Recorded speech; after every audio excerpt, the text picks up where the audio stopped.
I'm here with Paul behind me from Green Solar, and at the moment we're getting our Powerwall 3 installed. It's directly behind us here. Ken over here, you can see there. So the unit there is getting installed at the moment. We're just running some DC cables for the solar to go straight into the battery, and then we've got some AC cables as well to run back to the house. And they've got a link all the way back to these other guys here, the additional Powerwall 2 units that we've got. So Paul wanted to ask me some questions about battery stuff. You can ask away, and I'll try and pick my brain and see what we think. Well, you know a lot about Tesla, so I was trying to think of some difficult ones for you, but I'll go back a step. Why Tesla over other brands? So Tesla, for me, as you know, I'm already in the ecosystem of the cars, the wall chargers. I've got the Tesla Gen 3 wall chargers, and we already had started with batteries as well. Staying in the same ecosystem is what I intended it to be. And I know that there are other competitors out there with very competitive pricing on different offerings, but I still go with Tesla, even today, to expand this unit from what I originally started with. About a year ago is when Powerwall 3 got announced to the Australian market. Everyone was all keen on it, they're wondering about it.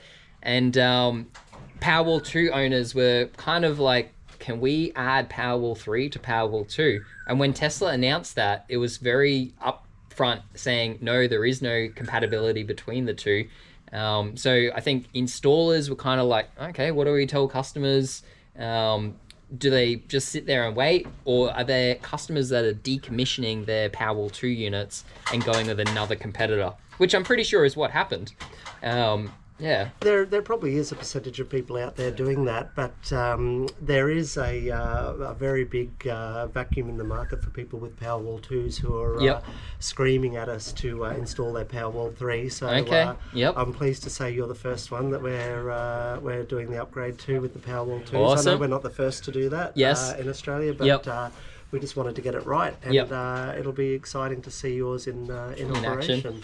Oh, nice. I know that a couple of months prior to the official launch coming out, there were some installers that were doing trial sites for Tesla.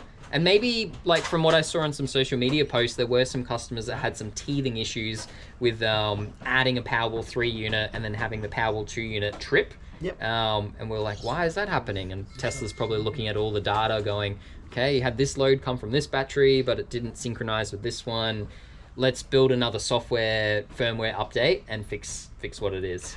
Yeah, absolutely, and that's probably one of the things we do at Green Solar is even with any new brand, even with Tesla, I'm sad to say that we didn't do Teslas in the early days until we sort of saw that they were a genuine offering. You know, lots of brands came to market like Bosch, Sharp, and other big brand names. What about Energizer? Did Energizer ever become a thing? Energizer did come and did go. We actually had a call a couple of years ago with someone with a warehouse full of Energizers they wanted to get rid of and sell them cheap, but because we've been around for so long, we started in 2012, we didn't want to just do any brand because people were going to buy it. There's been plenty of brands that have come and gone over the years that we could easily jump on board, have it be very popular with our customers, and then have it vanish. And that's what we're mindful of. So we watched Tesla for a while. We saw that they are the... It was more like a premium type product at the price point that they originally launched it as. And then government rebates came into play some point to help out. The Teslas are a premium product, and it's funny over the years that the things that can be considered premium are also the cheapest, because you can buy the brands that are being splashed all over Facebook at the moment, and the issue I see with the brands on Facebook are that you know, it'll cost you half the price and you'll need to buy it again. But the second time around, you might want to buy the second time around, you might want to buy the one that actually works. So if you were starting today to do a new solar, if you had no solar and no batteries on your wall, would you go Tesla again? Yeah, definitely, because of the integration that Tesla have with the Powerwall 3. It's already got the 20 kilowatt solar inverter, as we know, for it. So it's one less thing to hang up on the wall in the garage. It looks neater. It's a simple process. I know that there's some other manufacturers that will say it's the size, the length, width of a phone. Powerwall 3 behind me here, it's a little bit thicker than a phone, but I don't know what the give is with saying that my battery is the width of the phone. It's slimline, you can mount it to the wall, and when I look at Tesla as a company, I don't think that Tesla's going to be folding in the next 10 to 15 years. That they're still going to be here in the next 50 to 100 plus years. Absolutely. And the thing that people aren't really looking at as well when they look at return on investment for a battery, or whether a battery's worth it for them, yes, is how much it adds value to the resale price on a property. Correct. Early days in solar, in the early 2010s, I saw that people were saying that solar, one of the many marketing claims in solar was that it adds X dollars to your resale price. And okay. I was skeptical on that for a while until I saw it happen. Now, when you see the real figures for houses that have a battery, it's interesting. One big difference is you see the some of the battery setups where you have a battery, an inverter, and a bit of a spaghetti monster in cabling going everywhere. Yes, conduits everywhere in between. It doesn't add value to the house. The aesthetics of it just is like looks ridiculous. Absolutely. If you were to sell this house and someone was to see the Teslas are just neat, nice, sexy, they're just beautiful. So it immediately, it's not that people say, oh, there's a Tesla that should add X dollars to my house. They'll say, this house has all those batteries. The other house we're looking at has nothing. So that's gonna there's some houses with no solar. Today. Like I went to my old childhood home last week that has recently gone on the market. Lovely. Randomly. So we got out of there in like 2006. It's now 2026. It's got no solar on the roof and it has no batteries. It's really weird. I feel like the existing owners were in there, were encapsulated in time, and any kind of thing that came out with like, oh, you could get a battery, you could get solar, and that would make your power bill cheaper. They're like, nah, we don't want any of that. And the I almost guarantee that the value of the house, the sale price of the house, would have been far higher with solar and a battery. Yes. Because that would then, especially in this sort of market, would be a very popular offering. Yep. People would say, well, houses aren't selling so quickly at the moment, although this one's got the solar and the batteries. It's the way to go. Yes.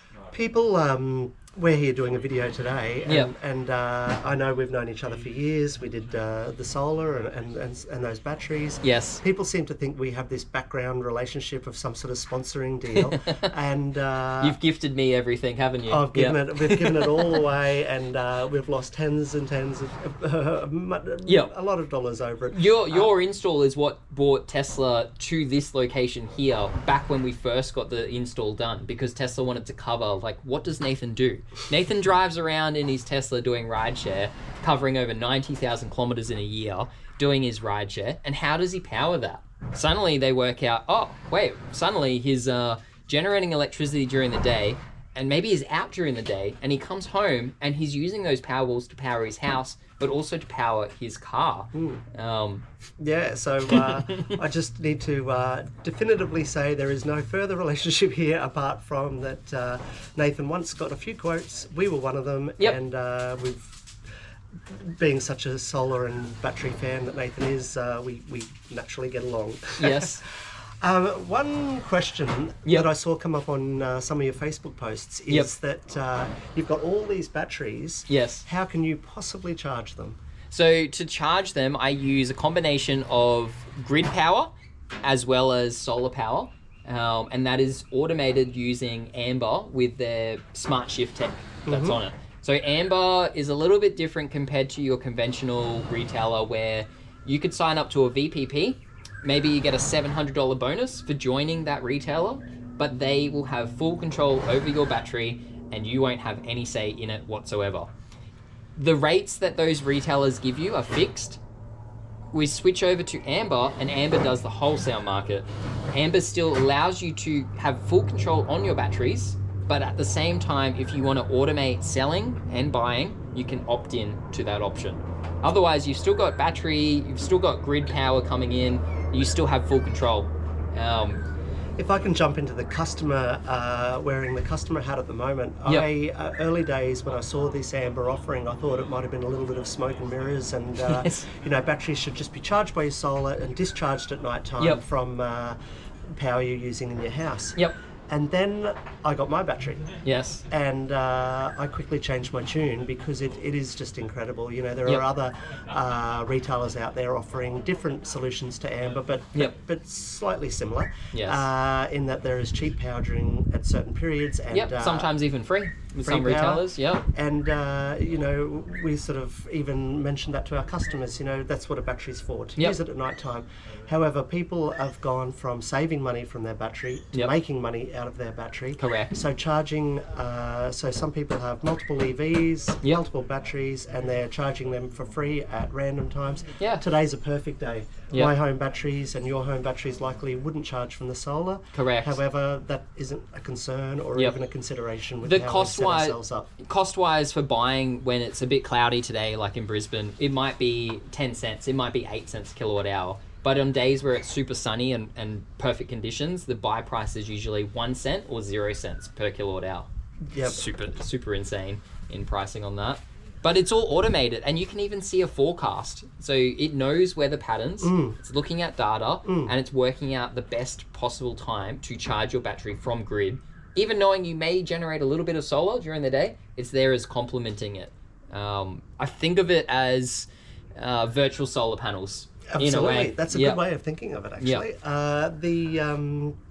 So definitely when customers are not being sold something, but being invested in what they're going to get, what they want, what's going to work for them, even if they don't know the technical side of it, if they choose a solar company that has the legitimacy to run through all the options for them, they can end up in a situation like yours where they're just making money out of their solar, their batteries, adding value to their house. What's happening in southeast Queensland now is that during the day, say between 10 a.m. and 2 p.m, if you've got a big solar system on your roof and you're generating, say, 100 kilowatt hours of power, and some people do, they oversize their system crazy, and then they've got a 20 kilowatt hour battery. So with that system, if it's a super sunny day, I guarantee you probably like 10 or 11, it's already at 100% capacity.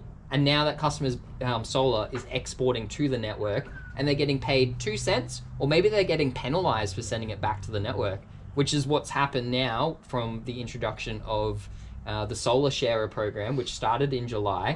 People that don't already have solar can opt in to go with retailers that give them free electricity between the 11 a.m. and, is it 2 or is it 1 Depending in the afternoon? on, some retailers are offering 4 so some are hours 10 or till 3. 2, 11 till 2, 10 till 1, and Yep. different times. So you know, relying on good advice is helpful there for people setting themselves up properly. It used to be for the people who are a little bit more savvy at these sort of things like yourself. But now the I'll call it the mums and dads of solar are doing it themselves, and that's one less bill to have to worry about. Correct. In my system, we haven't had a bill for more than 2.5 years now. We installed this back in April 24. That's about 2 and a bit years, isn't it? Yeah, in that time. So in that period of time, each year with Amber, I've had cash out of about $1,450 each consecutive year. As we go into 2026 now, the network seems to be, like, we've also onboarded in Southeast Queensland, sorry, all of Australia, they've onboarded, I think it was 500,000 batteries for households. So the network itself has not been as volatile because home batteries are stabilizing the grid demand during those peak windows. So I haven't been seeing as much of that volatility, where I think I messaged you when something was going on and I was getting paid $9 a kilowatt hour, and you're like, oh, what? And then the event finishes 4 hours later and I've got about $340, and you're like, what? It's actually amazing that you can learn from your clients as well. That again, the thing I thought was smoke and mirrors potentially early days is definitely not. And it's funny, you touched on return on investment briefly there, and it's funny, I'm trying to think of the first few batteries we did back in say 2015, and the cost of batteries back then were a lot more than they are today. Correct, and there was no government thing back then, was there? No, but the cost of power, say 5 years ago, 4 years ago, 3 years ago, and then the increases each year. Daily supply charge. Daily supply charges, the nighttime tariffs. So people aren't aware that sometimes people will come back to us who have just bought solar and they say, hey, my bill's gone up, I think there might be potentially something with the solar, can you look into it? we have a look and we say, oh, look at this, you're using this power between say 4 and 7, 5 There's and no 9. sun. Yeah. And they're not just paying their power prices at that stage, Yep. they're paying these penalties as well. Yep. And the people who were told 10 years ago, 11 years ago that they'll never get their payback on their batteries Yep. are absolutely laughing now because the batteries are still working. Yep. They are saving that money, saving these nighttime tariffs now. So Yes. they've been set up, saved what they've saved. Is and this still back saving. when the government had a thing where if you had a solar, you would get a guaranteed 45 cents a kilowatt hour feed-in tariff? I believe some of those houses are finishing in 26 or 27. 20?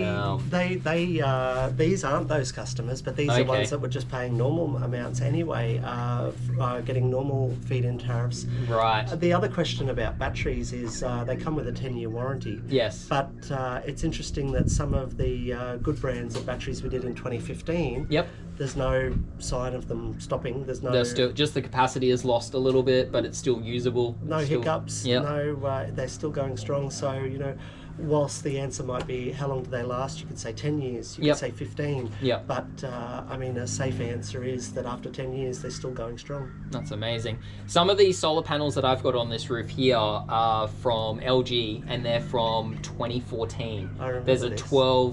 12 of those modules. They're 275 watt mono X panels, and they're still in this array today.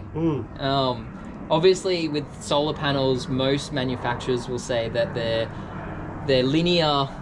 Every 10 years, it may degrade in terms of how much production they can get, but they're gonna say, most of them are saying, 25 years life expectancy with solar panels. Yeah, absolutely. 25 years on this is where sticking with the good brands is ideal because Yep. after 10 or 15 years, the good ones will continue to shine. Yes. Excuse the pun, but but some of the others will be stragglers. But Yes. But absolutely, buying a decent solution up front Yep. will last the test of time. It will save you. In a way.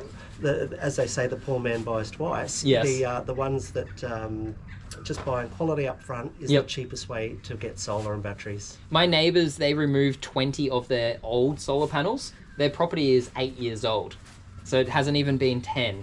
And the old panels, when I went over to their house to have a look at it, solar inverter's got a red fault light on it. It's middle of the day. There's no production going on. Mm-hmm. So I don't know what brand panels that they got, but it wasn't top tier. And they've had to just replace it with a whole thing, new thing again. Meanwhile, I'm still here. I've got my LG panels that are 11 plus years old. They're still up there. They're still producing. Yeah, the sad thing is removing a 5-year-old solar system that has a 25-year warranty, and then you're finally doing a good solution for the customer, but at least you know it'll work, Yes. and that you'll be there for them if there are any hiccups on the way. But Yep. you've set yourself up well here. You're Yep. going to get your money back. It's Yes. contrary to many of the tall poppy syndrome comments you might receive, but That's okay. but, We let them rain. This is Yep. life, and it'll be exciting to watch your Powerwall 3 operate in conjunction with the Powerwall 2s. Amazing. Thanks for your time. Thanks for your help. Yes.